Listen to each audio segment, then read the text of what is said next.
que avisora un poco lo que es el abordaje al libro del Éxodo. Hicimos una comparación con el Génesis, pero ya hoy entramos en materia. De manera que yo les pido que cojan la Biblia y vayamos identificando, porque vamos ya a leer realmente el libro, y vamos desde allí a conocer el libro del Éxodo. Recuerden que yo les había dicho que el libro estructuralmente, la gran mayoría de los autores lo divide en 3 movimientos, ya por no decir en 3 partes, que también se puede decir, pero bueno, 3 movimientos. ¿Por qué? Porque el primer movimiento es la liberación de ese pueblo de Israel de Egipto.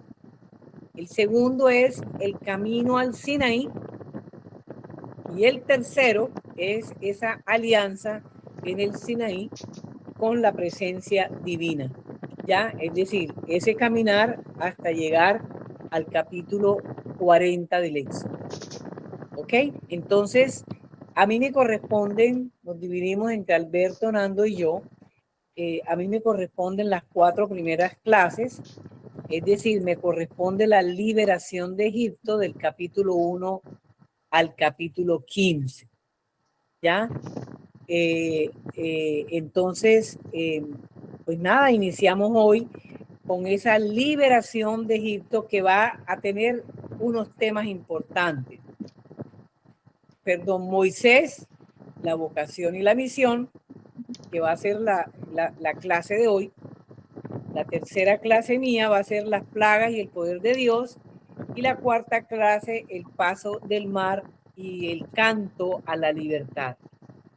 Pero hoy principalmente vamos a ver a Moisés, la vocación y la misión.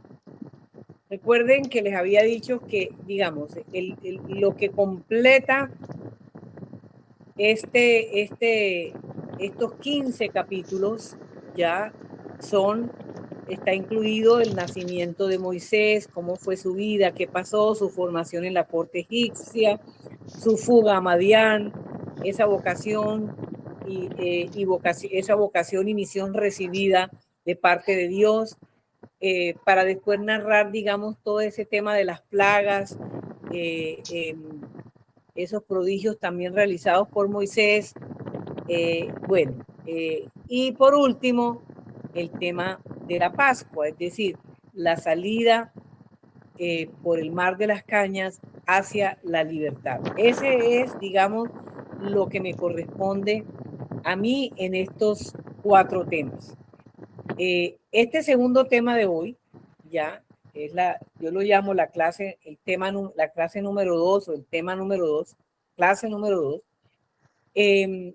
Vamos a ver la vocación y la misión de Moisés. Y en ello vamos a centrarnos en 3 puntos principales, que son la zarza ardiente, la llamada que le hace Dios a Moisés y la revelación que hace Dios con el nombre de Yahvé.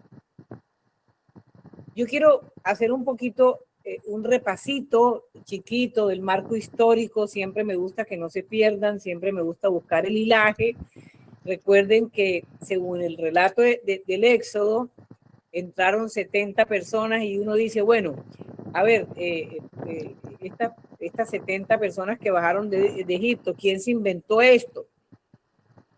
Pues nada, ahí está en el capítulo 1, versículo 5, por eso le digo, cojan el libro, cojan la Biblia, hay que aprender la Biblia leyéndola, ¿ya? Entonces, como segundo punto en el marco histórico, este pueblo dura 400 años más o menos allí en estancia en Egipto, y los hijos de Israel se iban multiplicando, ¿verdad? Lo que hace que se lograra esa gran promesa de Dios a los patriarcas de la gran descendencia.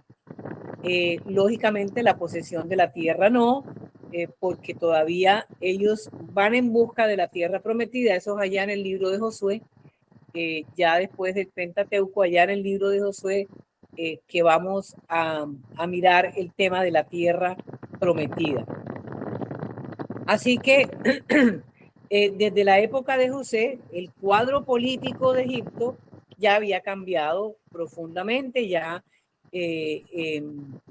había un faraón diferente y lógicamente ya ellos ya tenían una condición desfavorable por aquella multiplicidad en que se habían convertido, que representaban una amenaza para el pueblo, para los egipcios, ¿verdad? Entonces, el motivo, como indica el relato bíblico, era el temor por su enorme número y su fuerza. Por esto, acuérdense que los hebreos entonces son sometidos a trabajos forzosos. Allí iniciamos, digamos, ese marco histórico en este libro del Éxodo. En esta clase de la vocación de Moisés, yo me voy a centrar en una, y este es el partir de este libro, ¿no? Una cita bíblica que es en Éxodo 3, que dice: he visto la opresión de mi pueblo, ahora ve, yo te envío. ¿Cuál es el objetivo de esta clase? El objetivo de esta clase es comprender el relato de la vocación de Moisés dentro de su contexto literario y teológico, donde iremos descubriendo que la iniciativa pertenece enteramente a Dios. Dios ve, escucha, conoce, desciende, llama y envía. Mientras que Moisés pasa progresivamente del temor y la resistencia a convertirse nada menos y nada más que en el mediador de la liberación. La pregunta que uno se podría hacer es esto: y entonces, ¿ya cómo transforma Dios a un fugitivo que pregunta quién soy yo? ¿Ya cómo lo transforma en el hombre que podrá enfrentarse al faraón?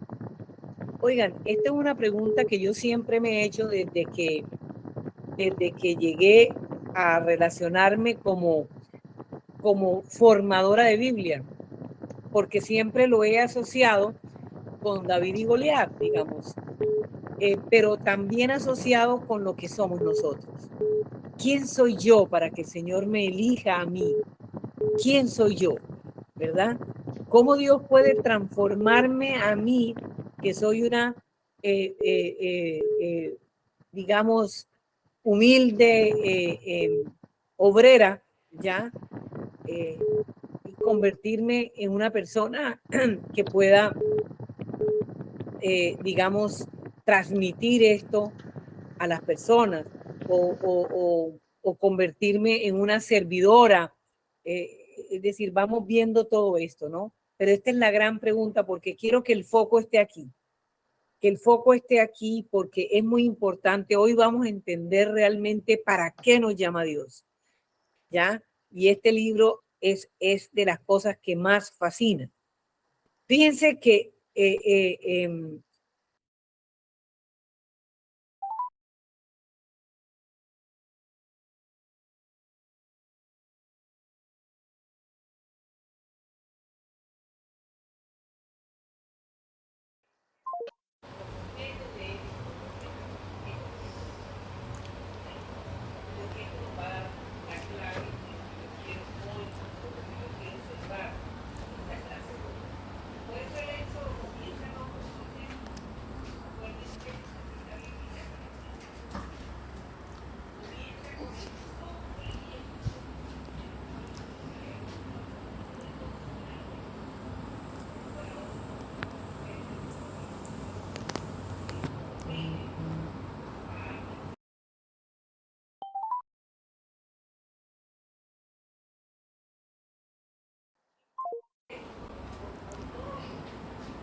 para que no dejen nacer al hijo a hijo varón. Sin embargo, aquí hubo una madre y una hermana que protegen, y la hija del faraón, que protegen la vida de Moisés con mucha valentía. Ese tercer cuidado, que es salvado de las aguas, ese niño es rescatado y anticipa la liberación que Dios realizará por su medio. Fíjense, salvado de las aguas es lo que más o menos vamos a ver después. La pregunta es, antes de la zarza, ¿quién era Moisés? ¿Ya? Entonces, conviene decir en este momento que Moisés no llega a la zarza como un héroe preparado. Su historia comienza por una identidad problemática. Es hebreo de nacimiento, criado en la casa del faraón, pero después rechazado tanto por el mundo egipcio como por sus propios hermanos, los hebreos. Hay un pasaje claro con esto, y es cuando él intenta intervenir ante la injusticia, ¿verdad? Mata a un egipcio, pero después también intenta mediar entre dos hebreos, y uno de ellos le responde y dice: ¿quién te ha constituido en juez y jefe de nosotros? Está allá en el Éxodo 2:14. Y esta pregunta es fundamental, porque más adelante veremos que será precisamente Dios quien lo constituya y lo envíe. Fíjense cómo Moisés intenta inicialmente liberar por iniciativa propia y mediante la violencia, pero fracasa. Después será enviado por Dios para liberar mediante una misión que no nace de él. Aquí hay una transformación hermosa, de verdad. O sea, fíjense, Moisés actúa por mutuo propio, fracasa y huye. En cambio, Dios lo llama, lo envía y promete acompañar. Estas conexiones, nos damos cuenta cómo el texto va construyendo progresivamente la identidad de Moisés como mediador. Entonces, el nombre de Moisés, que es Moses, de origen egipcio, significa el texto bíblico, digamos, en el lenguaje bíblico, salvado de las aguas. Etimológicamente, la palabra proviene del verbo masaj, que quiere decir quitar, sacar de las aguas, ¿ya? Si ustedes leen, por ejemplo, el Salmo 18, el versículo 17, lo van a ver, pero también pueden verlo en Segunda de Samuel, capítulo 22, versículo 17, donde dice: sacado de las aguas. Moisés, de la tribu de Leví, no se les olviden, adoptado por la hija del faraón, que le instruye en todas esas ciencias de los egipcios, ¿ya? Lo podemos ver en Hechos 7 también. Un episodio le cambia la vida. Se interesa por la situación de los hebreos, sus hermanos, y por defenderlos mata a un egipcio, viéndose forzado a huir para no caer en las manos del faraón de la época, ¿no? Así llega a la península del Sinaí, a la tierra de Madián, y allí es acogido por Yetró, sacerdote de Madián. Se casa con Séfora, una de las hijas, con la que tuvo varios hijos: Gersom, Eliezer, ¿ya? De Yetró, Moisés recibe múltiples consejos y son importantísimos. Es más, miren, cuando vayamos a estudiar Jueces nos vamos a dar cuenta cómo estos consejos que Yetró le daba a Moisés, siendo Yetró un anciano, eran importantes para el papel de los jueces allá después de que ellos entran a la tierra prometida. Se muere Josué y entonces empieza el periodo de los jueces. Miren, la vocación y misión de Moisés digamos, empieza a partir de este momento en el contexto de la historia. El texto bíblico, ¿qué relata? ¿Ya? Lo primero que dice es que ante los gritos, los lamentos de los israelitas oprimidos en esclavitud, Dios oyó sus gemidos, se acordó de su alianza con Abraham, Isaac y Jacob. Dios interviene de nuevo en la historia de Israel, desarrollando ¿qué? Una cosa importantísima, que creo que para todos es importante, ¿ya? El Shema. Dios escuchó los gemidos del pueblo. Este es un primer llamado que Dios le hace al pueblo de Israel. Shema Israel, escucha Israel. Y es el llamado que Dios a través de esas dos teofanías, que son la del bautismo del Jordán y las de la transfiguración hace. Este es mi hijo amado, escúchenlo, ¿verdad? Increíble, ¿no? A ver, el lenguaje que se utiliza es Dios oyó, se acordó, miró, ese es el lenguaje literal, el que está, ¿no? Ahí en Éxodo 2, 24. Pero oigan, aquí lo más importante es que esto es un lenguaje, lo que nosotros llamamos antropomórfico, es decir, se le coloca a Dios cualidades humanas, por eso es el lenguaje antropomórfico, pero lo que pone de manifiesto realmente esto es la cercanía de Dios con su pueblo. De manera que tres mundos forman la identidad de Moisés: el mundo hebreo, el mundo egipcio y como extranjero en la tierra de Madián, donde allá experimenta el exilio, ¿ya? Y pues lógicamente adquiere una familia y trabaja en el anonimato. El verdadero comienzo de la liberación es a través de un acto de Dios, que ya se les dije, es Dios escucha. Antes de que Dios llame a Moisés, eso es lo decisivo que ocurre. ¿Ya? Israel gime bajo la esclavitud. Y el texto acumula varios verbos. Israel gime, clama, Dios escucha, recuerda, mira, conoce. Fíjense, increíble. Así que este pequeño texto de Éxodo 2, del 23 al 25, lo que funciona es como una bisagra entre la opresión y la liberación que ya comienza en Éxodo 3.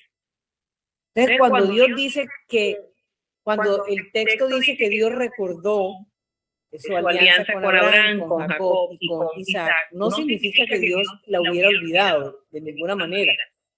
En el lenguaje bíblico, recordar significa disponerse a actuar conforme a una relación previamente establecida. Es decir, Dios se dispone inmediatamente a actuar, a intervenir, ¿verdad? Entonces aquí es donde podemos también conectar ese éxodo con Génesis. El Dios que aparece ante Moisés, mis queridos alumnos, no es un Dios nuevo, es el Dios vinculado con la historia de los antepasados.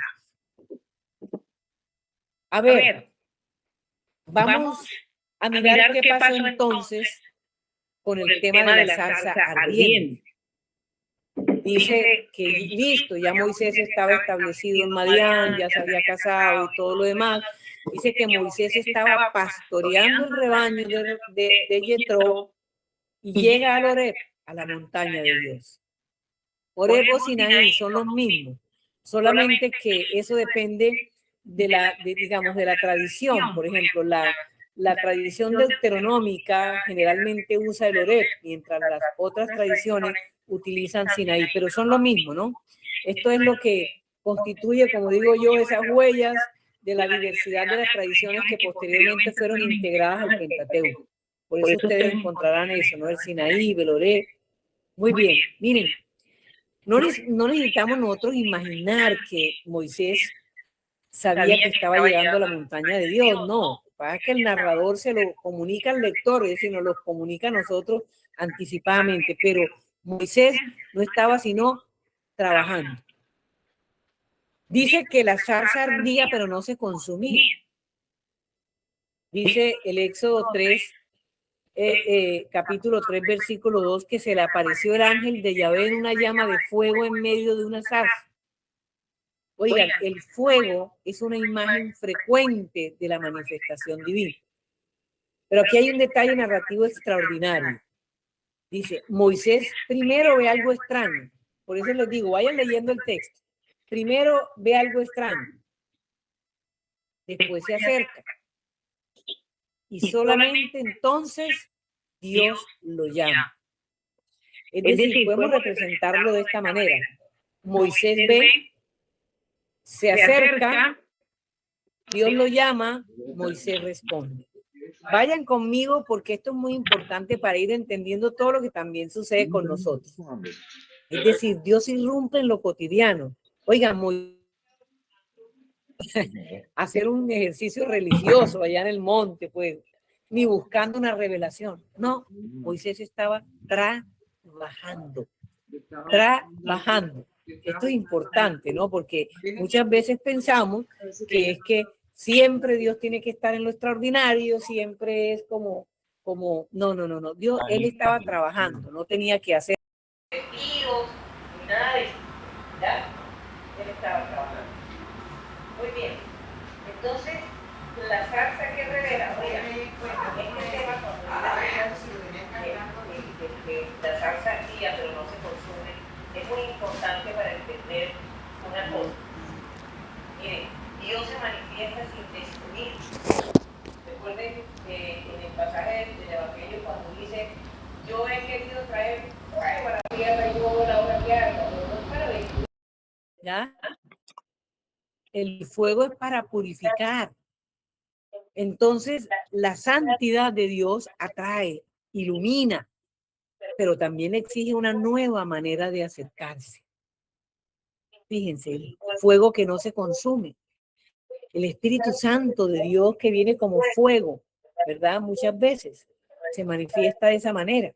Aunque allá en el Monte Carmelo a San Elías, a Elías el profeta, se le manifiesta como esa brisa suave de Dios. Cuando le dice quítate las sandalias, es porque esto nos da a entender que Moisés no controla el misterio. Oigan, la vocación comienza cuando uno escucha el llamado de Dios. Ahí comienza. Cuando yo, Beatriz, cuando tú, Marta, Pedro, Javier, escuchan la voz de Dios. Y cuando Moisés escucha esa voz, reconoce el terreno santo y se deja enviar. Eso mismo pasa con nosotros. Cuando escuchamos el llamado que Dios nos hace con nosotros, entonces vemos, reconocemos el terreno santo y nos dejamos enviar. Miren, la revelación de la zarza une santidad y compasión. El Dios Santo es precisamente quien ha visto la aflicción, el Dios compasivo, el Dios que escuchó el gemido de Israel, de su pueblo, y se compadece y lo va a salvar, a liberar, ya, pero buscando quién, un intermediario, un ser humano. Fíjense que esto va hilando lo que hemos hablado, ¿verdad? Como Dios, nosotros somos esos instrumentos que Dios usa para la labor transformadora y liberadora que Él quiere hacer a través de nosotros para todo su pueblo. ¿Cuántas veces Dios no llorará queriendo llegar a sitios donde no se conoce su palabra porque nosotros nos negamos a ir? Bueno, muy bien, esto es lo que tiene que ver con la zarza que revela presencia y respeto, ¿ya? Es una manifestación. ¿Cómo fue esa llamada de Moisés? Oigan, él le dice, Moisés, Moisés.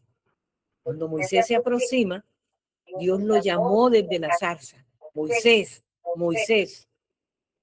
Esto es lo que quiere decir la repetición del nombre expresa una intensidad y relación personal. Es por tu propio nombre. No es, hey, o no. Moisés, Moisés, reiterativo, ¿verdad? Intenso. Es un llamado a la relación, a tener una relación. No es simplemente un llamado para contarle algo, ¿no? ¿Y cómo responde Moisés? Moisés responde, aquí estoy. Oigan, esto es una expresión importantísima en los relatos vocacionales. Miren, por ejemplo, el de Abraham, aquí estoy. El de Jacob, aquí estoy, allá en Génesis 46, más o menos. El de Samuel, aquí estoy, Señor. Es allá en primera de Samuel. Y ese aquí estoy no significa estoy físicamente aquí, sino que tiene una dimensión de disponibilidad. Aquí me tienes. ¿Ya? Aquí me tienes. En Moisés, lógicamente, aparece una paradoja y es que a pesar de que él se dispone y le dice aquí me tienes, vamos a ver después todas las objeciones que Moisés pone, que son los que nos van a indicar también a nosotros nuestra propia historia. El quítate las sandalias, Dios le dice, no te acerques aquí, quítate las sandalias de los pies, porque el lugar que pisas es santo. Miren, la santidad no pertenece originariamente a ningún lugar. El lugar se vuelve santo porque Dios está presente. Lo que yo les digo en las pequeñas comunidades cuando nos turnamos en distintas casas, es decir, como Dios hace presencia en medio de esa asamblea de comunitarios en esa pequeña comunidad, el lugar es santo porque está la presencia del Señor y queda en nuestra casa. Qué maravilla, ¿verdad? Esto en principio es fundamental luego para comprender lo que es el Sinaí, el santuario. ¿Ya? Es uno de los grandes temas del Éxodo, es decir, es cómo Dios puede habitar en medio de Israel. Y esto es clave. Por eso existe una relación profunda entre la zarza, el Sinaí y la tienda del encuentro. El Dios que se manifiesta en el fuego termina habitando simbólicamente en medio de su pueblo. Esa presencia de su palabra todo el tiempo en medio de su pueblo. Es decir, va acompañando, caminando con ese pueblo. Miren, el corazón teológico del relato es ese, ¿ya? He visto la opresión de mi pueblo, he oído sus gritos, conozco sus sufrimientos, he bajado para liberarlo. Ahora yo te envío al faraón. Imagínense esa misión tan terrible para Moisés, un hombre que había sido educado en la cultura egipcia y que conocía el poder del faraón. Cómo él, que era un vil pastor, un humilde pastor de ovejas, Dios lo estaba encomendando a semejante misión. Entonces observemos los verbos, que ya lo hemos dicho, ¿verdad? He visto, he oído, conozco, he bajado para liberar, te envío. Oigan, si nosotros nos vamos al Nuevo Testamento en Jesús, yo también quiero que ustedes escuchen esto. Todas las sanaciones que Jesús hace son también con procesos humanos. Y Jesús vio, se acercó, lo tocó, lo levantó, lo sanó. Son los procesos que Dios utiliza desde nuestra humanidad para lograr que se dé lo que Él quiere, no como algo fantástico y mágico, sino como un proceso humano desde la gracia de Dios. Esto es importante, muy importante que también nosotros lo tenemos que entender. Miren, aquí está condensada una auténtica teología de la vocación. Dios no llama a Moisés para darle una experiencia espiritual privada, que es lo que muchas gente cree que Dios lo llama. No, yo hice un retiro y entonces ese retiro marcó mi vida y entonces yo, pues de ahí quedé que no, esto es para mí, Dios único, yo con él conmigo, esto es una experiencia hermosísima. No, ojo, Dios no llama a Moisés para darle una experiencia, es decir, religiosa ni una experiencia espiritual privada. Oigan, lo llama porque existe un pueblo que está sufriendo. La experiencia de Dios, mis queridos hermanos, desemboca en la misión. Él nunca nos llama porque sí. Nos llama para que seamos sus discípulos y hagamos y seamos los continuadores de la obra que el Padre le envió a hacer a él. Eso mismo hace con Moisés. Y hay una paradoja aquí preciosa, ¿verdad? He bajado para liberarlos, pero inmediatamente añade y dice, ahora yo te envío. Entonces uno se pregunta, bueno, entonces realmente ¿quién libera al pueblo? ¿Quién libera a Israel? ¿Dios o Moisés? La respuesta bíblica sería Dios libera, pero decide hacerlo mediante un ser humano que ha sido llamado y enviado. Bueno, yo quiero que esto lo contrasten con el Evangelio, con Jesús. Llamó a sus discípulos, los congregó en una pequeña comunidad, empezó a formarlos y a transformarlos para enviarlos, a hacer lo mismo que el Padre le envió a hacer a él. Porque la misión, es decir, Dios es el primero que envía, ¿ya? Envía a su Hijo a hacer misión, el Espíritu Santo también misión, y a nosotros entonces nos encarga finalmente la misión. Entonces, este es el corazón teológico del relato. Dios ha escuchado el gemido del pueblo, ya, y por eso ha bajado, ha venido, ha intervenido para liberarlo, y lo hace a través de un ser humano llamado Moisés, que lo considera el liberador, ¿verdad? El intermediario. Pero aquí viene una cosa que yo creo que también nos va a poner a pensar a todos. Moisés no responde inmediatamente con obediencia. Presenta una serie de resistencias. Vayámonos al capítulo 3. Vayámonos al capítulo 3, versículo 11, versículo 13, y van a ver, la primera objeción, ¿quién soy yo? Y cómo él se cree incapaz. ¿Quién soy yo para que tú me envíes? Yo soy un pastor de aquí anónimo, yo no tengo ni idea, yo nada que ver, ¿verdad? Otra objeción que le pone, oye, ¿cuál es tu nombre? Allá en el versículo 13, capítulo 3. ¿Cuál es tu nombre? Para saber si tú te mandas allá donde el faraón, ¿qué le voy a decir yo? ¿Que quién eres tú? Es decir, está desposeído de toda autoridad. Se siente niño. Luego dice, no me creerán. Yo soy, mira, yo no soy nadie. Y luego le dice, yo no sé hablar. Tampoco se cree con competencias. Y mejor envía a otro, donde está entonces la resistencia final. Oigan, comparemos esto con todas las objeciones que nosotros le ponemos al Señor para ser discípulos misioneros, para llevar este anuncio de la buena nueva de Jesús vivo a todos los rincones de Cartagena, por ejemplo. Todas las objeciones que le ponemos al Señor. Pues aquí está retratado en Moisés. Moisés pasa progresivamente del quién soy yo a decirle, miren, yo no quiero ir, yo no me siento capaz, yo no puedo, en realidad no.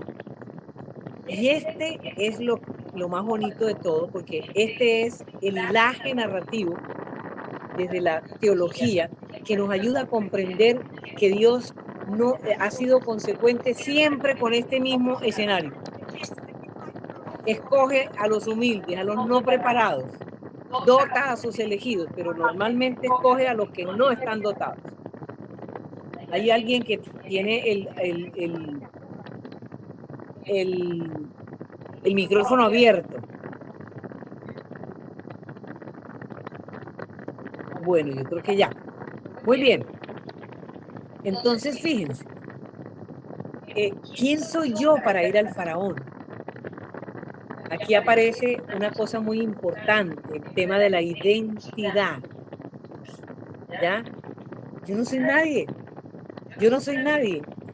Pero oigan, curiosamente Dios no responde explicándole quién es Moisés. Él no le dice, no, tú eres fuerte, tú eres inteligente, tú estás preparado, tú tienes grandes capacidades. Dios no le responde con eso. La respuesta de Dios, es decir, lo deja uno, deja al lector un poco aturdido, ¿no? Porque la respuesta de Dios es, yo estaré contigo. Esto es lo teológicamente extraordinario. Tranquilo, no necesitas ser nadie. Yo estoy contigo y contigo, es decir, y yo contigo lo lograrás. ¿Ya? Entonces, cuando uno lee este relato, uno dice, uno ahí se fractura y dice, ¿qué pasó aquí? Dios le está contestando, yo estaré contigo. ¿Qué significa eso? Si le está preguntando por su identidad, le está diciendo que no, ¿quién es él? Él no es nadie, ¿verdad? Porque fíjense, en Éxodo 3, versículo 11, ¿verdad? Moisés dijo a Dios, ¿quién soy yo para ir al faraón y sacar de Egipto los israelitas? Dios le respondió, yo estaré contigo. Entonces, de un quién que forma parte de ontológicamente hablando de la identidad, ¿ya? Dios le responde con un adverbio de lugar. Yo estaré contigo, que sabemos que no es un adverbio de lugar, ese yo estaré, es yo habitaré, ¿ya? Yo habitaré en ti. ¿Me hago entender? Entonces la vocación bíblica, la vocación de ustedes y mía, mis queridos hermanos, no se sostiene fundamentalmente en quiénes somos, en qué cualidades tenemos. Miren, a mí hay gente que me contesta y a mí me duele. No, pero es que yo todavía no estoy preparada. No, pero es que yo no me siento seguro. No, es que, ¿ya? Oigan, la vocación nuestra se sostiene es quién está conmigo. Mi ego, mi yo, mis cualidades, o realmente quién está conmigo.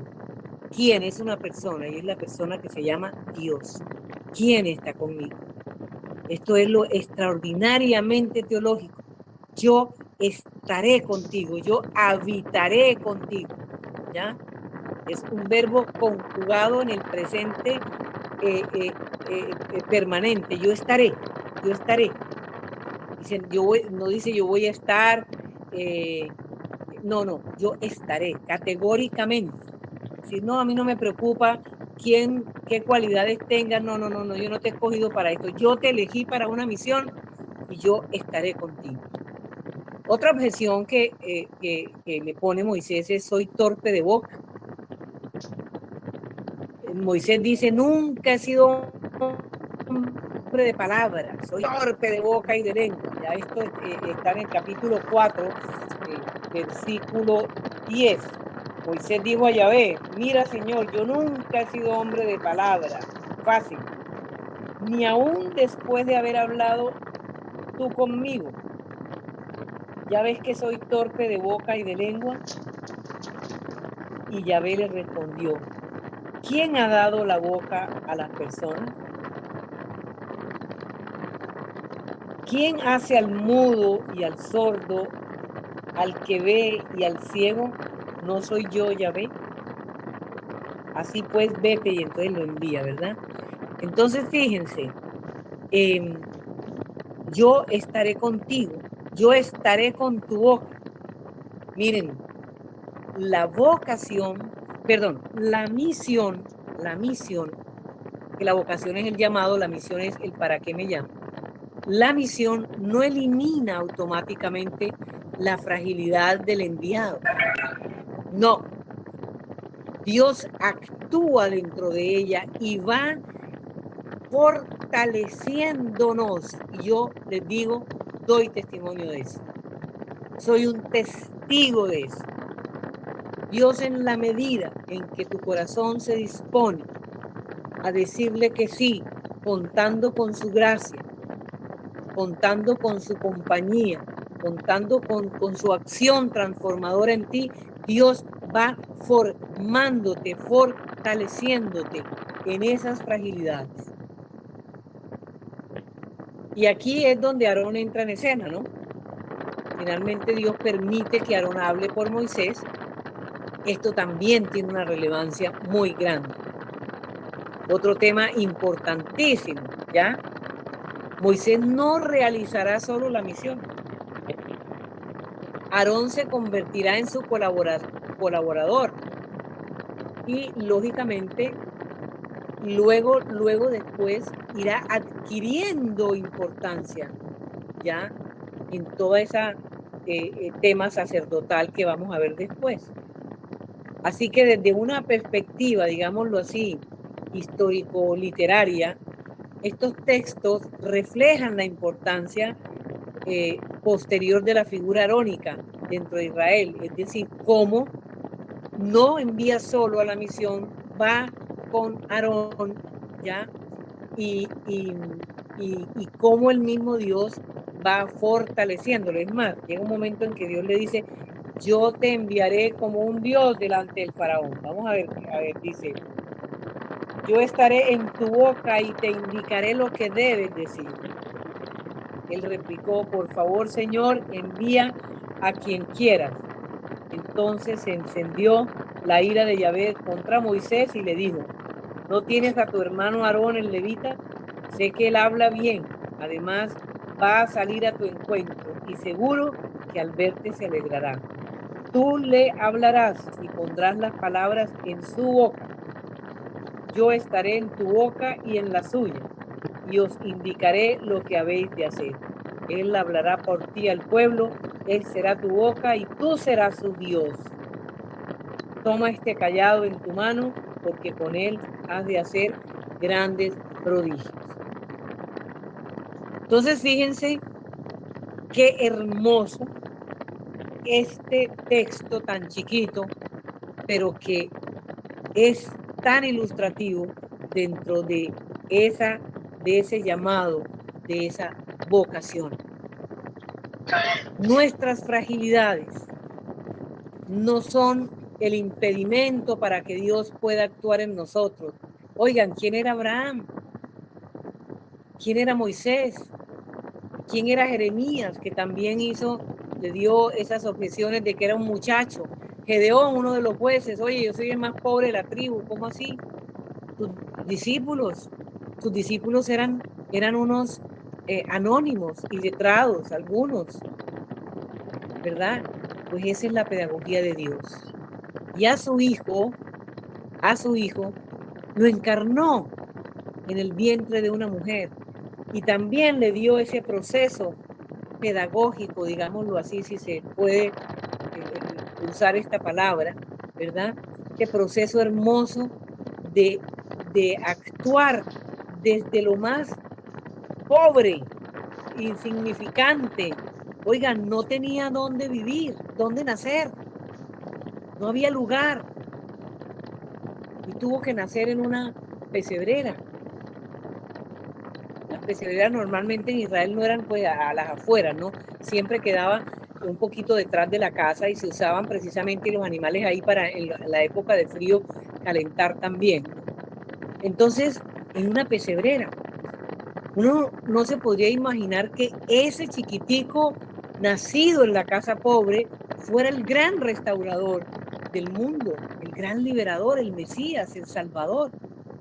Entonces es la pedagogía de Dios. Cuando uno entiende esto, mis queridos hermanos, uno se da cuenta que ya no tiene objeción para Dios. Y esa disposición es la que mal Dios necesita. Moisés estaba dispuesto, pero empezó a centrarse en él y a ver todas las fragilidades que él tenía para excluirse, ¿verdad? Como si Dios no lo supiera. Pero realmente quien engrandece esta obra y quien la acompaña y la hace es Dios. Nosotros como discípulos misioneros vamos en su nombre, actuamos en su nombre y Él hace la obra. Él hace la obra. Por último, el tema que nos compete hoy, de esos 3 temas que habíamos hablado, que es en ese relato de vocación de Moisés, donde estaba la zarza, ¿verdad? Ardiendo, que fue el llamado que le hacen, ¿verdad? También está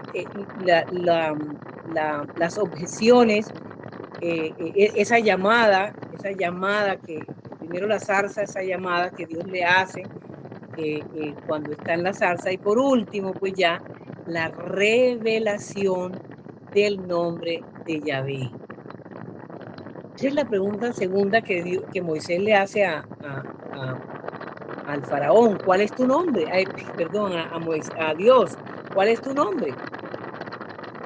Oigan, y aquí llegamos a uno de los textos más importantes de todo el Antiguo Testamento.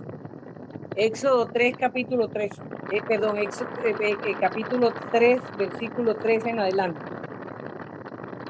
Es uno de los textos más importantes, del 13 al 15, ¿verdad? Más importantes de todo el Antiguo Testamento.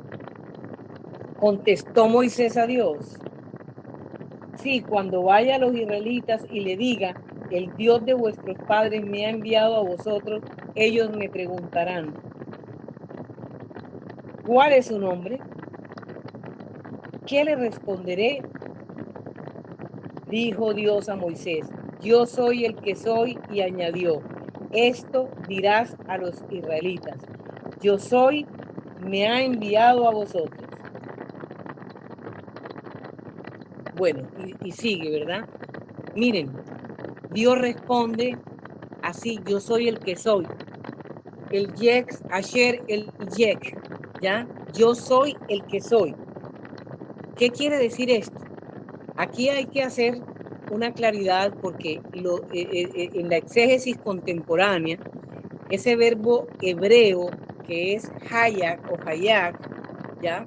Significa ser, estar, acontecer, llegar a ser.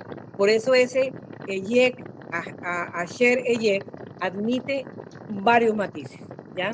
Por ejemplo, yo seré el que seré, yo estaré contigo, yo habitaré en ti, ¿ya? Entonces, por eso cuando Moisés pregunta quién soy yo, él contesta, yo estaré contigo. Yo soy el que soy. Eso le dirás al pueblo de Israel. Por eso, más que ofrecer una definición filosófica y digamos de una manera más abstracta de Dios, miren, el relato lo que parece presentar es un Dios que se da a conocer mediante su presencia y su actuación en la historia. Yo estaré contigo, yo caminaré contigo, yo habitaré en ti, yo habitaré en tu casa, ¿verdad? Es un Dios que se da a conocer mediante su presencia y lógicamente mediante su actuación. Entonces, cuando Moisés dice, sí, voy donde los israelitas y les digo, sí, el Dios de los padres me ha enviado, ¿yo qué les voy a responder? ¿Ya? Entonces, volvemos a decir que el nombre no es simplemente una etiqueta, está relacionado con la identidad y con la manera en que alguien se hace presente. Por eso la pregunta de Moisés no es una simple curiosidad. Es decir, ¿cómo debo presentarte ante Israel? ¿Quién eres tú para este pueblo que sufre? Y la respuesta de Dios será inseparable de lo que está a punto de hacer, liberarlo. Yo soy el Dios que libera, el liberador, el restaurador de este pueblo. Yo lo sacaré de Egipto, ¿verdad? Entonces, es mucho más que un gesto de condescendencia divina hacia Moisés. Bien, se trata sobre todo de la manifestación de una nueva relación que Dios quiere establecer con su pueblo. Y aquí hay un punto clave para ustedes y para mí. Esto es clave. Cuando Dios te llama, no te llama para una experiencia individual única y exclusivamente, y menos privada. Te llama a formar contigo una relación. Y yo podría decirles a ustedes que muchos conocemos a Dios, pero muy pocos sabemos cómo relacionarnos con Dios. El otro día le dicté una charla a los jóvenes que la titulé Desde el temor que esclaviza al amor que transforma. Podría ser basada en el Éxodo, fíjense. Y les hablaba de eso, que no era suficiente, que todos sabíamos que Dios existía, pero que pocos nos sabíamos relacionar con Dios. Entonces, cuando Dios nos llama a establecer una relación. Eso hizo con su pueblo, ¿verdad? Cuando Él le da el nombre a Moisés, de lo que se trata es de ya tener una relación con su pueblo. Dile a Israel quién soy. Dile a Israel que el yo soy te envía, ¿verdad?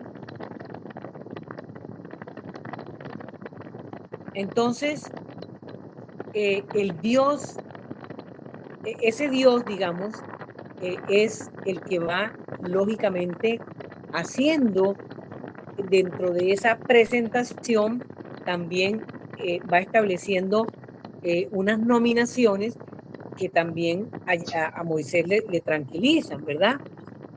Tú dirás a los israelitas, el Dios de vuestros padres, el Dios de Abraham, el Dios de Isaac, el Dios de Jacob, me ha enviado a ustedes. Este es mi nombre para siempre, por él seré invocado de generación en generación, dice el versículo 14 del capítulo 3. ¿Ya? Entonces, aquí se advierte el cambio gramatical, ¿verdad? Ya en tercera persona. Dios se presenta a Moisés como yo soy, pero el pueblo debe llamarle Él es. Es decir, Yahvé, Él es. Es bien interesante. Es decir, Dios revela un nombre suyo, un nombre con el que Él quiere que lo recuerden para siempre. ¿Ya? Y a partir de aquí, fíjense, ese Yahvé, el nombre de Yahvé entra a formar parte del patrimonio religioso y de fe del pueblo de Israel. Entonces, uno ve realmente la originalidad de la revelación que Dios le hace a Moisés con el nombre de Yahvé, ¿verdad? Acuérdense que es asociado con el Shaddai, como ellos no se atrevían a llamarlo Yahvé, entonces Shaddai era mi Señor, ¿ya? Este era el nombre que le había revelado a los patriarcas. Si abrimos en Génesis 17, 1, se van a dar cuenta que ese es el nombre. Si alguien tiene Génesis, allí, a ver, la Biblia, que todos, por supuesto. A ver, Génesis 17, aquí lo tengo. Versículo 1, cuando Abraham, bueno, yo soy el Shaddai, anda en mí, en mi presencia y sé perfecto. Yo establezco mi alianza entre nosotros dos y te multiplicaré sobremanera. Ahí se dan cuenta. La relación que establece con Abraham, pero aquí también, ¿verdad? Con su pueblo, y ya no es el Shaddai, sino Yahvé, Yahvé, ¿ya? Entonces, es bien interesante esto. El nombre de Dios promete una presencia. Yo soy el que soy, ¿ya? Es un Dios que no queda reducido a una definición, esto es importante, y no puede ser manipulado, como intentan muchos a veces. Yo estaré contigo, el mismo verbo aparece allá en Éxodo 3, 12.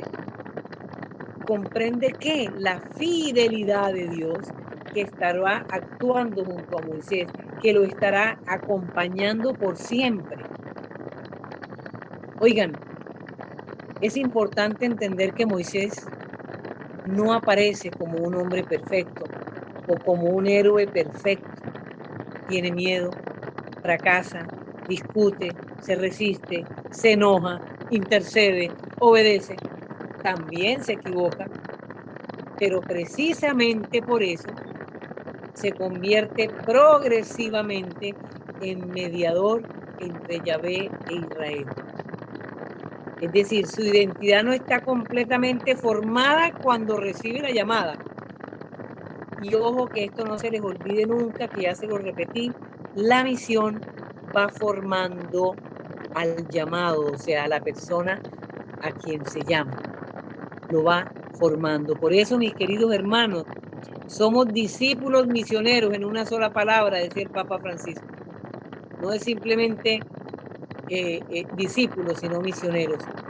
Que la misión es lo que hace realmente al discípulo.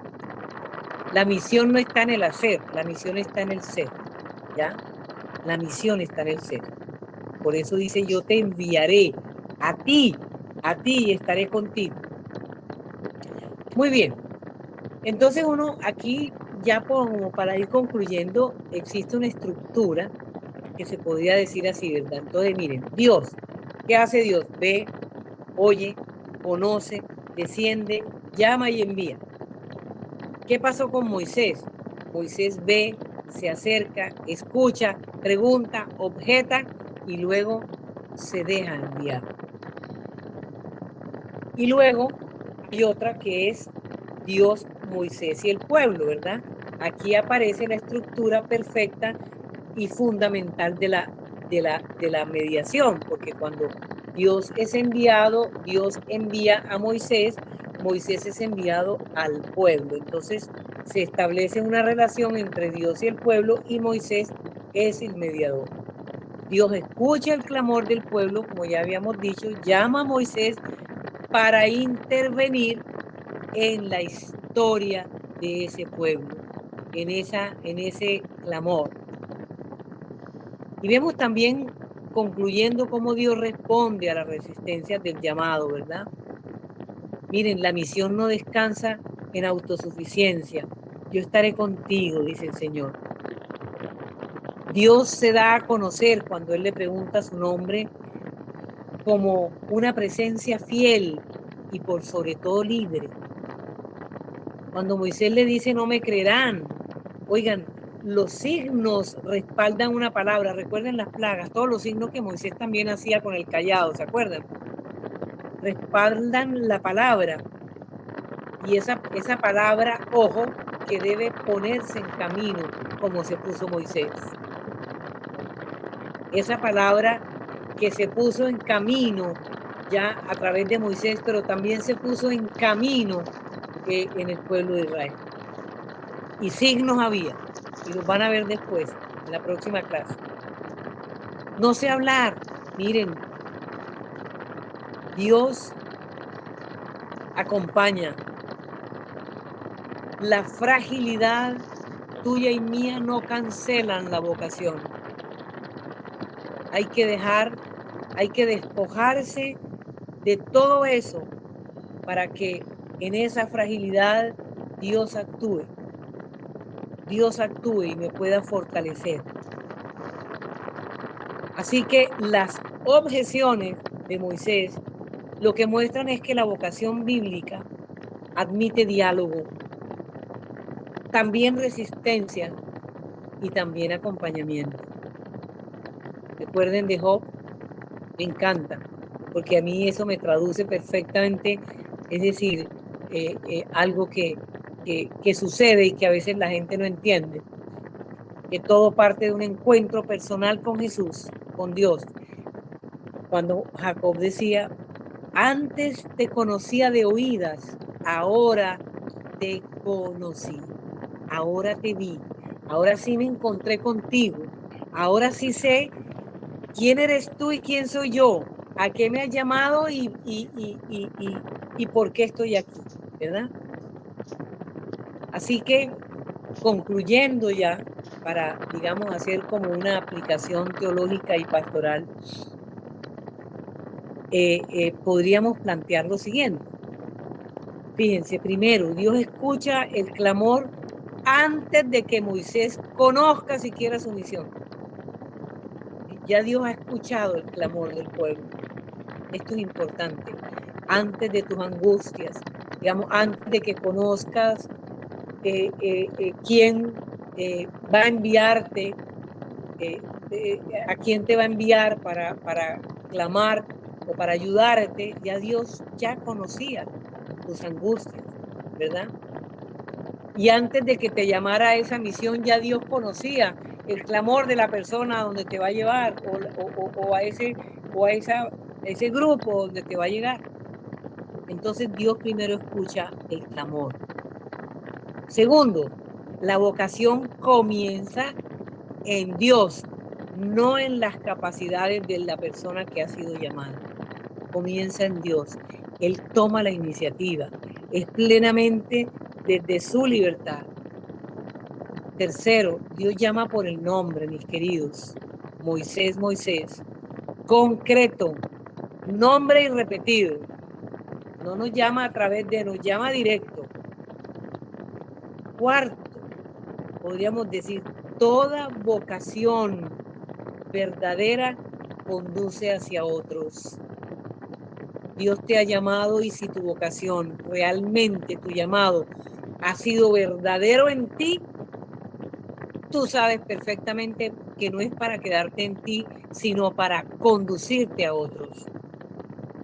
Dios no llama a Moisés para que permanezca contemplando la zarza y quedándose allí en ese monte, allí solo, en esa... No, de ninguna manera.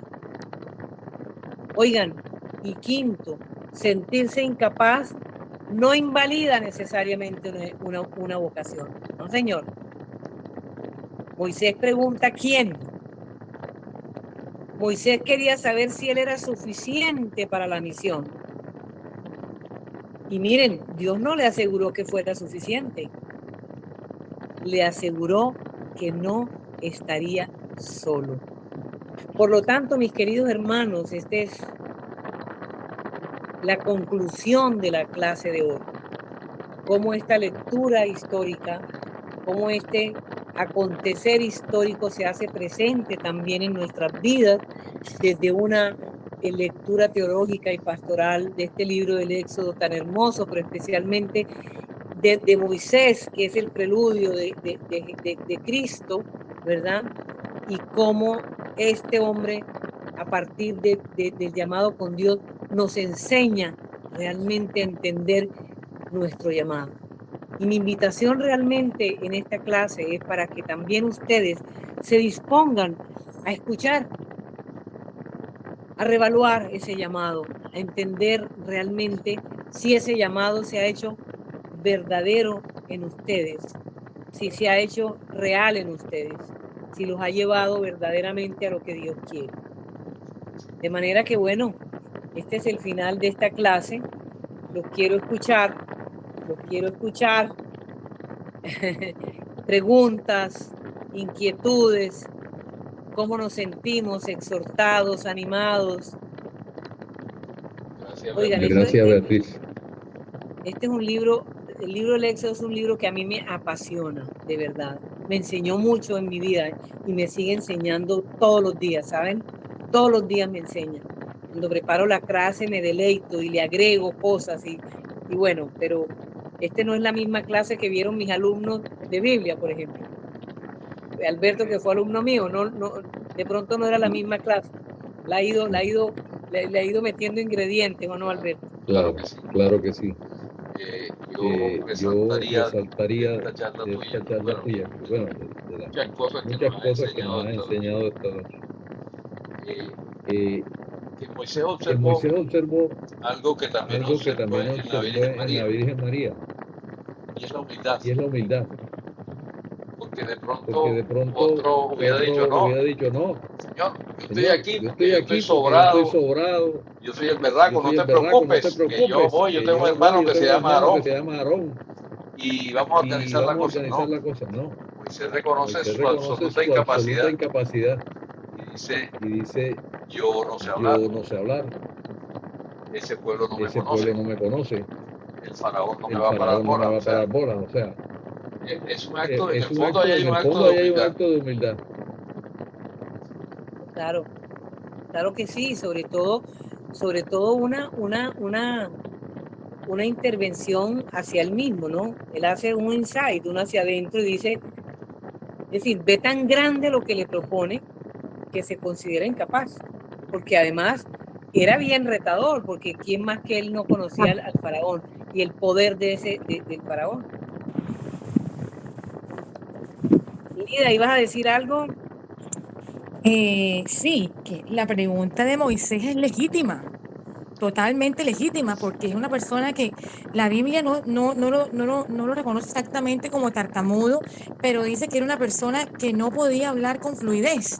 Entonces, claro, él desde su interior se siente que como muy poca cosa para llegar ante un pueblo, ante un poder tan alto como era el de Faraón. Yo entiendo la pregunta de Moisés totalmente legítima, como también entiendo la de María cuando le dice al Señor, cuando le dice al ángel Gabriel, ¿cómo puede pasar esto si no conozco varón? Entonces es algo que son preguntas legítimas desde la perspectiva humana. Y la verdad, pues yo creo que aquí Moisés también, además de mostrar su humildad, o sea, de pronto su poca experiencia o las condiciones que no tenía, también quería sentirse como apoyado. Y ahí es donde la gran frase del Señor le dice, yo estaré contigo, yo estoy contigo, que yo la entiendo como que estaré para ti, cuenta conmigo, estoy disponible para ti.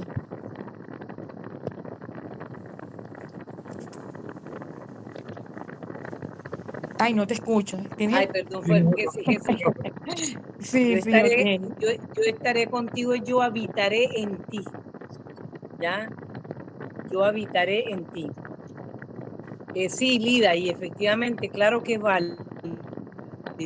Lo descrestador es que Dios no le para ni 5 de bola a esas fragilidades, ¿no? Sino que va a lo concreto. Así y yo es. te envío y vas a ir, ¿verdad? Oscar Valdemar. Tiene Valdelamar. Valdelamar. Muy buenas noches. Este apellido mío Muy es bien, muy bonito, así que no acepto que sí, lo claro. Bueno, muy buenas noches.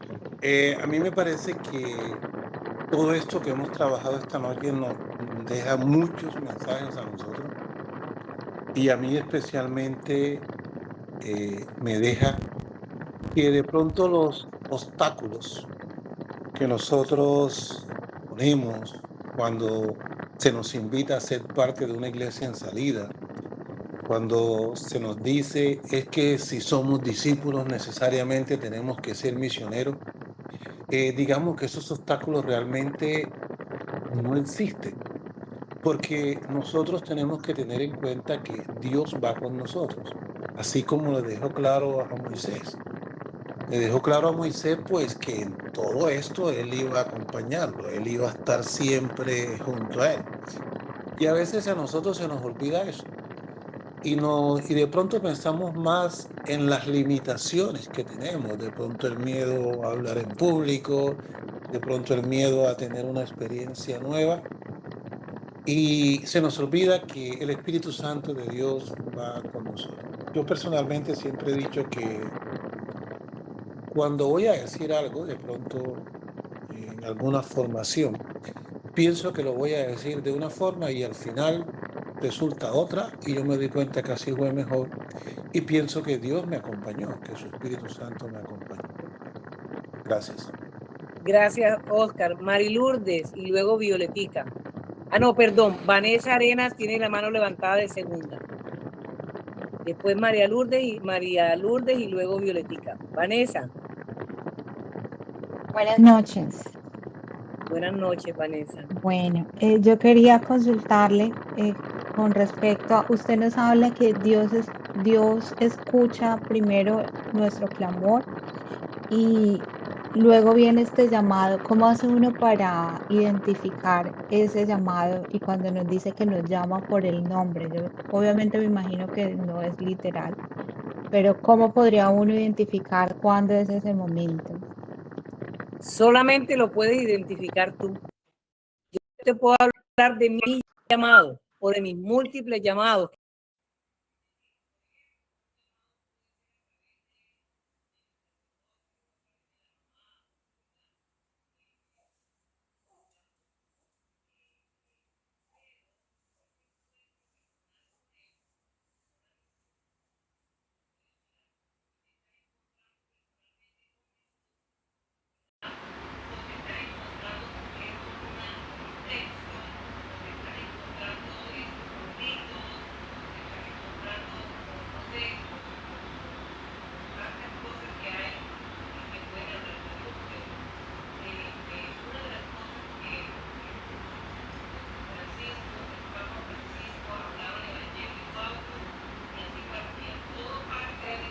Personal con Jesús, un encuentro personal que no solamente nos llama, sino que nos transforma, que también nos compromete.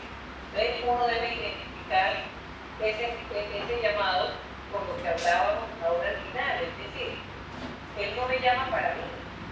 Cuando yo me he encontrado con Él, yo no me quedo en mí, yo siento mi impulso hacia los otros, ya voy entendiendo realmente a quién me llama Dios. ¿Qué va sintiendo mi corazón? ¿Qué me dice Él en su palabra? ¿Hacia dónde me guía? Porque, ¿verdad? Ese es, digamos, como la secuencia, ¿no? El encuentro personal con Él primero a través de su palabra. Entonces, eso solamente lo puedes comprender tú o identificar tú. Cuando yo les decía que esto es que Dios escucha primero el clamor, por ejemplo, a mí Dios, yo siento, a mí me dice mi obispo, por ejemplo, la iglesia, necesito que vayas a María la Baja a dictarle una charla a tal parroquia. Pues mira, ese es un llamado que hace Dios, ¿cierto? Pero antes de que yo conociera esa misión, ya Dios había escuchado el clamor de esa parroquia, ¿entiendes? A través de mi obispo. Era lo que yo quería decir, ¿verdad? Pero el llamado es literal. Te llaman como llamó Moisés, desde ti, por tu nombre, es decir, desde tu trabajo. Él no te llama, a algunos los llamó a través de un retiro, a otros los llamó desde un momento de dolor, a mí desde el momento más feliz de mi vida, yo venía de luna de miel, entonces es el momento más feliz. Es decir, muchas características de lugares o de dimensiones desde donde Dios te llama, ¿verdad? Todo depende. Listo, Vanessa, ya tienes caso. Bueno, María Lourdes. Hola, Diana. Primero, por tanto, las gracias por todo, la verdad me llegó todo al corazón. Y segundo, quería decir lo siguiente, que a mí me transportó una parte de lo que tú nos enseñaste hoy, que es cuando el Señor Dios le dice a Moisés, no te preocupes, yo voy a estar contigo, no te preocupes, lo haré yo, pero voy a estar contigo. Y que me transportó al Nuevo Testamento. Yo no sé mucho, me perdonan, pero no soy tan versada y yo no me sé los versículos tales, yo no me lo sé. Pero sé que Jesús sabe de la suerte. Pero yo sé que Jesús le dijo a sus discípulos, no se preocupen cuando lo lleven frente al juez o cuando tengan que decir algo. Yo les diré lo que tienen que decir. Entonces me recordó eso, me transportó eso que tú enseñaste hoy, me transportó a esa parte del Nuevo Testamento, donde Jesús dice, ustedes no se preocupen, el Espíritu Santo les dirá en su momento lo que ustedes tienen que decir. No se preocupen por defender nada, Él les irá diciendo. A mí eso siempre me ha dado como yo no sé, como una tranquilidad de pensar que, mira, si tú no sabes lo que vas a decir, no te preocupes, ven allá, que en el momento de que tu mamá no te da la luz, exacto. A mí me pasó una experiencia en la imprenta, no sé, que no voy a tener un chiquito que me Claro. en la imprenta, No, en la que nos hacían los boletines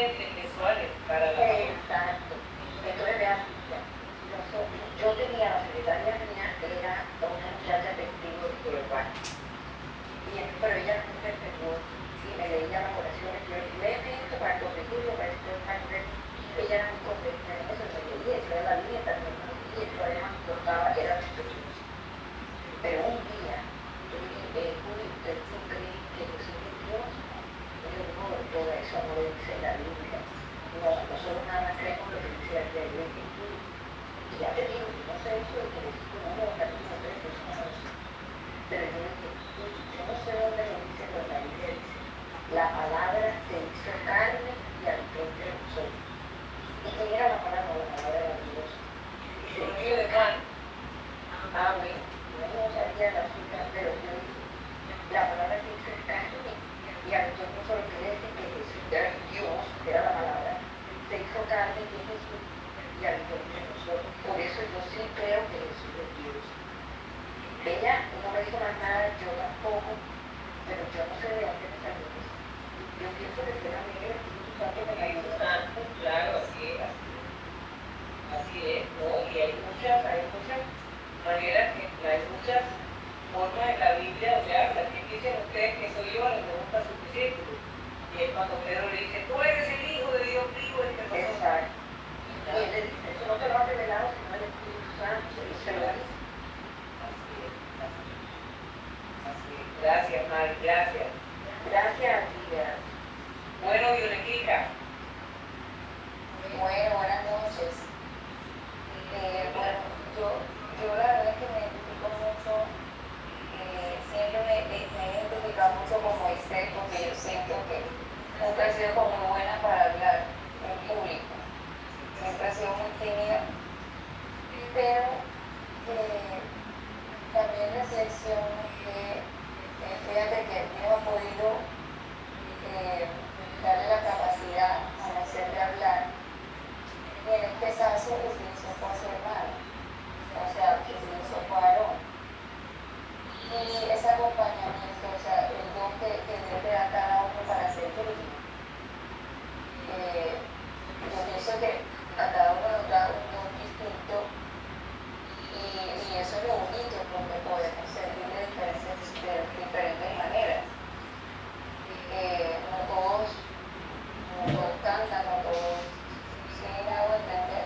Entonces, ese acompañamiento que le hizo Dios,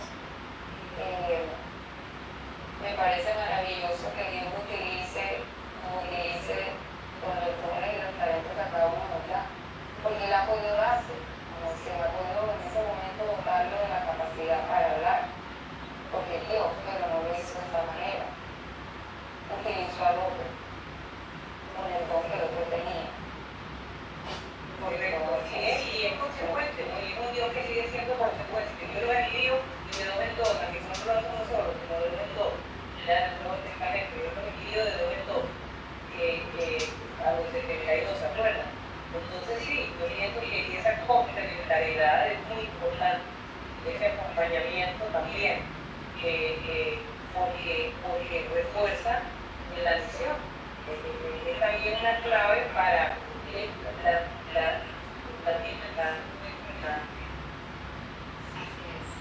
la misión. ¿Quién iba primero, Ali o Marco?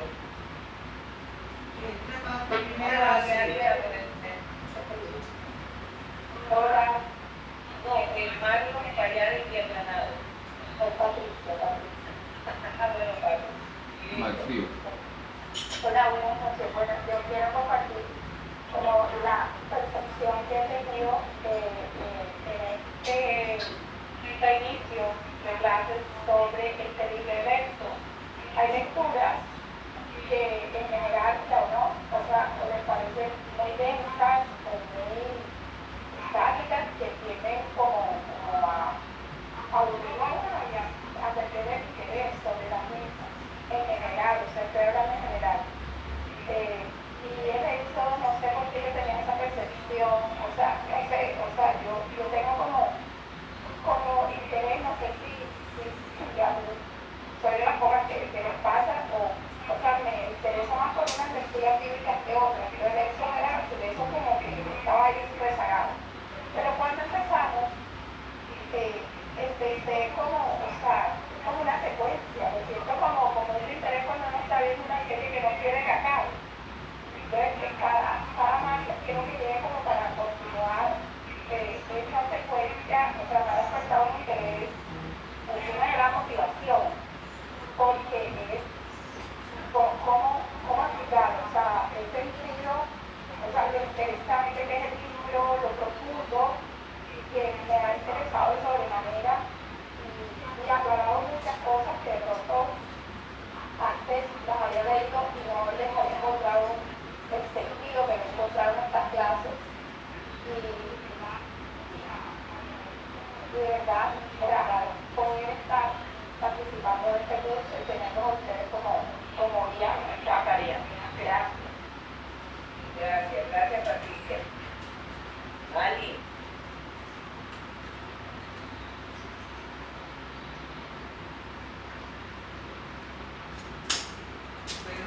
Bueno, yo se ve como estoy congelada. No, ya. Ok. Bueno, yo voy a referirme a un tema que a mí siempre me apasiona, que es el tema del encuentro personal.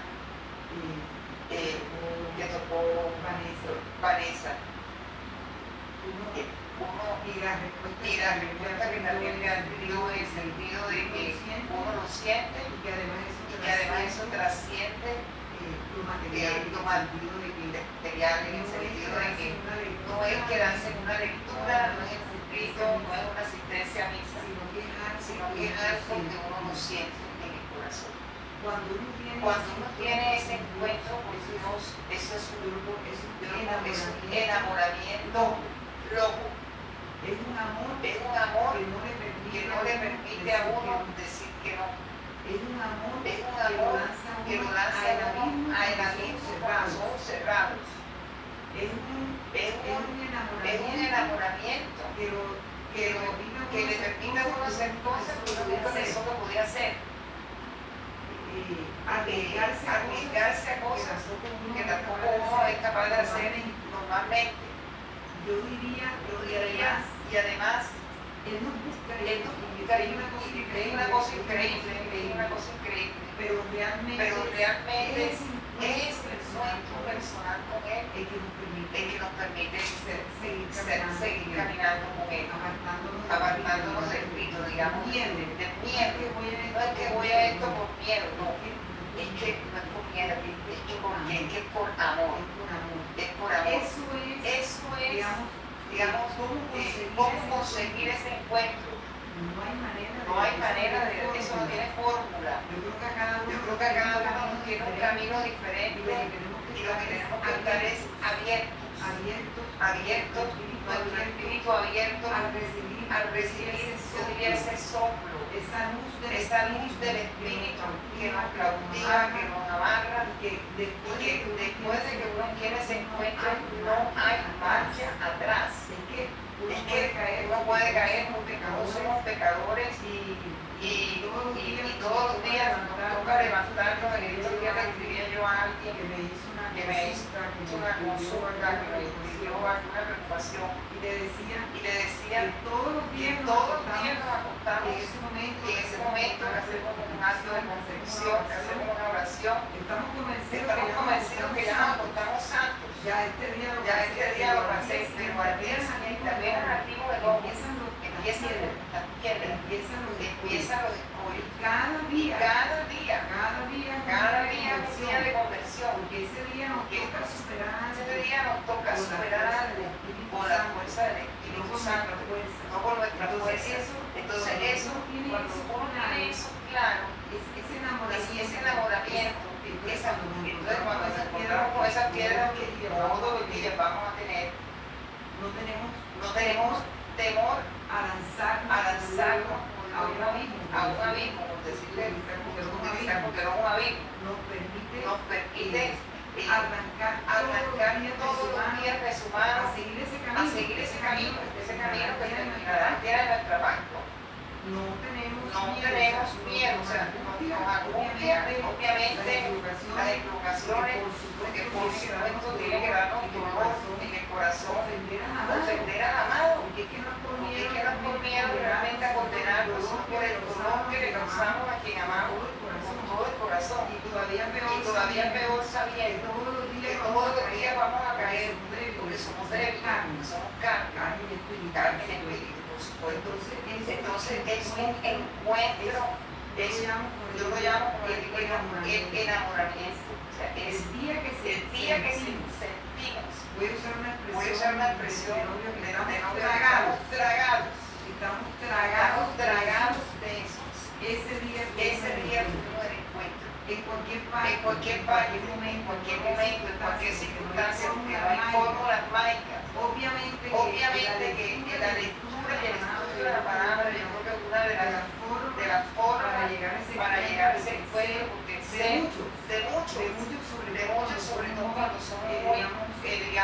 intelectuales, que necesito conocer la prueba de todo. Entre más racional es la persona, más tiene se encuentra en la palabra.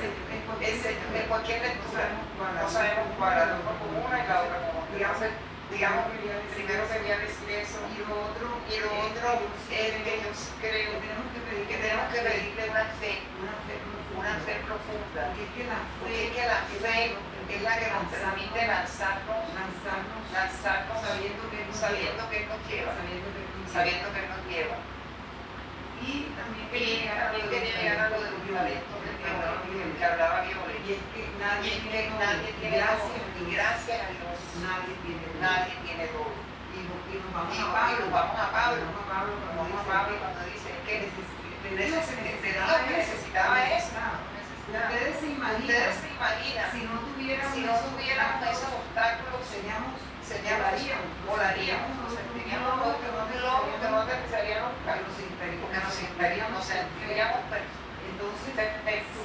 entonces siempre necesitaremos la compañía de otro, porque en ese complemento, así nos lo enseñó él, ahí está lo no solamente ellos los apóstoles, o sea, ninguna misión se unió para una sola persona, de a dos en dos, que puede ser más de dos, digamos, todo es un número representativo de la unidad, de la comunidad. Por eso nos necesitamos todos. En estos días nos tocó a nosotros como familia, a Alberto, a Cristina y a mí, dar un testimonio de Congreso Colombiano de la Reina de la Paz, que nos titularon la conversión de una familia. Obviamente, todos estamos caminando para cuando uno habla de conversión, yo decía que ese encuentro, ese día que nos enamoramos, porque la conversión es todos los días, seguir caminando. Y yo observaba cómo en el caso de nosotros ha sido así.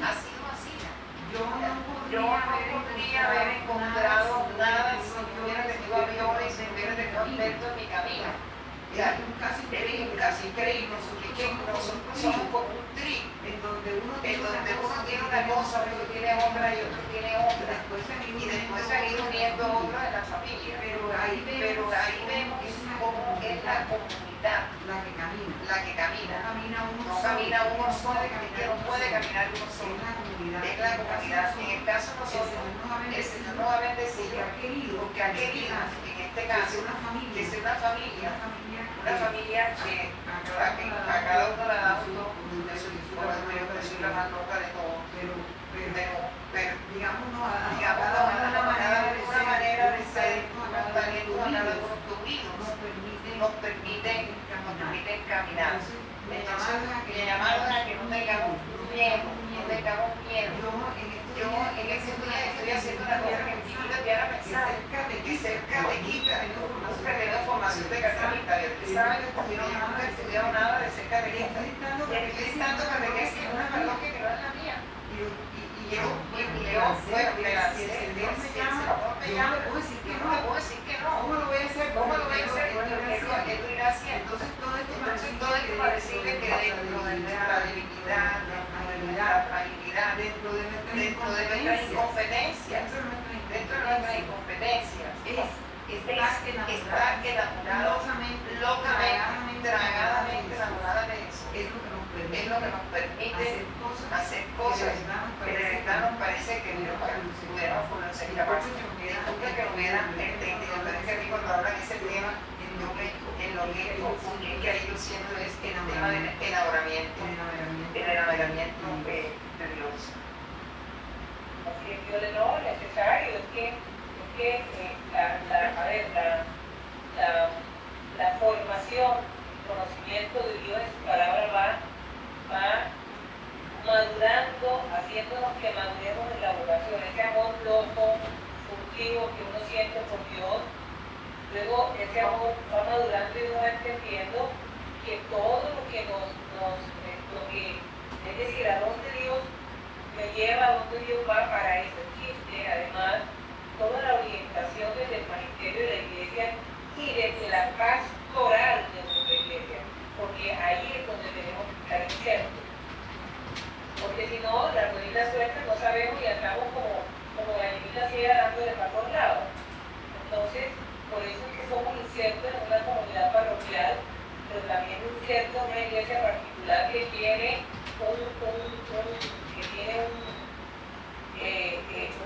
plan pastoral, que tiene una orientación pastoral y que todo eso nos ayuda, ¿no?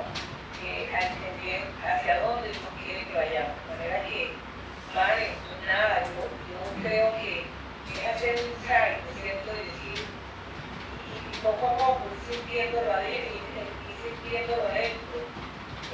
porque ahí es donde todos los días y en cada momento la contrastación de tu palabra, de tu acción por la palabra de Dios, a ver cómo van las cosas, ¿verdad?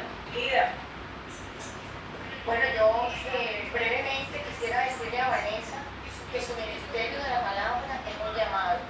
Que antes de que ella le diera el sí al Señor en el ministerio de la palabra, donde está con su esposo y donde realmente se han comprometido con este ministerio de una manera muy excelente, diría yo. Ya antes de que ella le diera el sí al Señor, ya el Señor había pensado en ella. Y que ese ministerio es con toda seguridad el inicio de muchos otros llamados que le seguirá haciendo el Señor. Sí, es que es una manera muy linda de ir entendiendo, ¿no? Que ese servicio ya nace, mi ministerialidad nace de ese amor loco, de ahí nace mi ministerialidad, mi deseo de servir, de ir con otros, eso se desprende de allí, ¿no? Eso no me lo dice nadie, eso no es que no, a ver, ¿quién quiere ser ministro? No. Yo quiero servirle al Señor porque yo sé que yo lo amo, Él está conmigo y me quiere que, entonces es como una también constante, como les decía yo, contrastación de la palabra de Dios con mi propia vida. ¿Qué tanto me parezco a ese Jesús? ¿Qué tanto me parezco a ese Pablo, a ese Pedro, a ese Felipe? ¿Verdad? ¿Qué tanto me parezco a la persona que Dios quiere en la que yo me convierta? Y ese amor me lleva a mí a hacer esos cambios, y ahí es donde Él quiere que yo vaya y estar con lo que Dios quiere que yo esté. Entonces miren, yo tenía 22 años cuando yo llegué aquí a Cartagena. Y digamos que años después, muchos años después, cuando llegó Monseñor Jorge, que ya yo como Monseñor Ruiseco ya le servía al Señor, yo formaba parte de la pastoral, pero con Monseñor Jorge, yo, digamos, cuando ya llegó esto, yo empecé a entender muchísimas cosas que ya estaban en mi corazón, que yo quería. Y entonces todo eso yo lo hacía porque el Señor me llamaba allí, ya me orientaba desde allí y lo hacía desde el amor más grande. Imagínense ustedes en el Congreso Eucarístico,